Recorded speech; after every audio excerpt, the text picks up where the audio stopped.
কি রে, বউয়ের ভেড়া হয়ে গেছিস নাকি? আমার শাশুড়ি মা মাঝে মাঝেই বলেন এই কথাটা তার ছেলেকে, মানে আমার স্বামীকে। সারাদিনের রান্না বান্না, ছেলেকে পড়ানো, ওর স্কুল ইত্যাদি আরো যাবতীয় দায়িত্ব সামলানোর পর যে দিনগুলোতে আমার শরীর বড়ই ক্লান্ত লাগে, তখন কখনো কখনো আমার বর বলে, রুটিগুলো পাড়ার মোড়ের দোকান থেকেই বরং কিনে নিয়ে আসি আজ, তুমি একটু বিশ্রাম নাও। এহেন কথা কানে গেলেই আমার শাশুড়ি মা চিৎকার করে ওঠেন, ওর ভেড়া হয়ে গেলি নাকি? সে ভেড়া নয়, বরং পুরুষ সিংহ।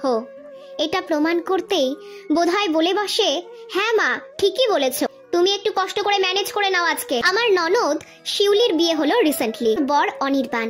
ছেলেটা বড় ভালো। দিন দিরাগমনে এসেছিল ওরা। আমার শ্বশুর শাশুড়ি অনির্বাণকে বললেন, বাবা আমাদের মেয়েটাকে দেখো। অনির্বাণ হেসে বলল, আমি সবসময় শিউলির পাশেই আছি আর পাশেই থাকবো। আমার মায়ের আপত্তি সত্ত্বেও বাড়িতে জোর করে রান্নার লোক রাখলাম, যাতে শিউলির ওপর কোনো চাপ না পড়ে। জামাইয়ের কথা শুনে আপ্লুত হয়ে গেলেন আমার শ্বশুর শাশুড়ি। তারপর থেকে গত 4 দিন বাড়িতে চলছে শুধুই অনির্বাণের প্রশংসা। অনির্বাণ ছেলেটা একেবারেই বউয়ের ভেড়া। গতকাল ডিনার টেবিলে বসে বলেই ফেললাম কথাটা। কি আজে বাজে কথা বলছো? খিচিয়ে উঠলেন আমার শাশুড়ি। ঠিকই বলছি, যেমন বউয়ের ভেড়া তেমনি ব্যক্তিত্বহীন। বৌমা মুখ সামলে কথা বলো। শ্বশুর শাশুড়ি দুজনেই ধমকে উঠলেন আমায়।